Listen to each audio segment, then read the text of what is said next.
পরিবেশ বাঁচাতে সাইকেলে করে ভারত ভ্রমণ করছেন কাঁচরাপাড়ার তারক চন্দ্র পাল। গত ডিসেম্বর মাসে উত্তর চব্বিশ পরগনা কাঁচরাপাড়া এলাকা থেকে তিনি রওনা দিয়েছিলেন।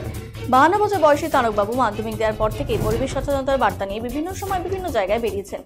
এই নিয়ে দুবার হলো তিনি ভারত ভ্রমণে বেরিয়েছেন। পরিবেশ রক্ষার এমনই পাগল তিনি, এই কাজ করার জন্য চাকরিও ছেড়েছেন। বুধবার বিকেলে তিনি ঝাড়গ্রাম জেলার সাঁকরাইলের কুলটিকারিতে পৌঁছে তিনি জানান এটা তার দ্বিতীয় পর্যায়ে ভারত ভ্রমণ।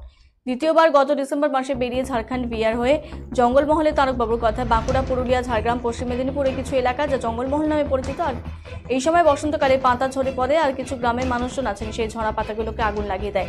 আমি বলবো আপনার বাড়িতে যদি কেউ এরকম ভাবে আগুন লাগাতো তাহলে কেমন লাগতো। একই রকম ভাবে এই জঙ্গলে বহু পশু পাখি বসবাস করেন, এটাই তাদের বাড়ি। আপনি আগুন লাগিয়ে দেওয়ার ফলে তাদের বাড়িঘর সব পুড়ে ছাই হয়ে যাবে, তখন তারা যাবে কোথায়?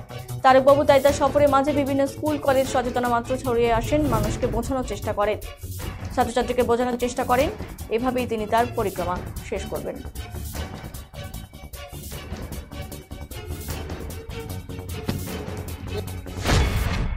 এটা আমার দ্বিতীয় অল ইন্ডিয়া অভিযান সারা ভারতবর্ষ। 2017-18 সালে আমি দীর্ঘ 11 মাস ধরে স্কুলে কলেজে ছাত্রছাত্রীদের মধ্যে পরিবেশ আর কাঁচরাপাড়া উত্তর চব্বিশ পরগনা থেকে বেরিয়েছি। কত তারিখ?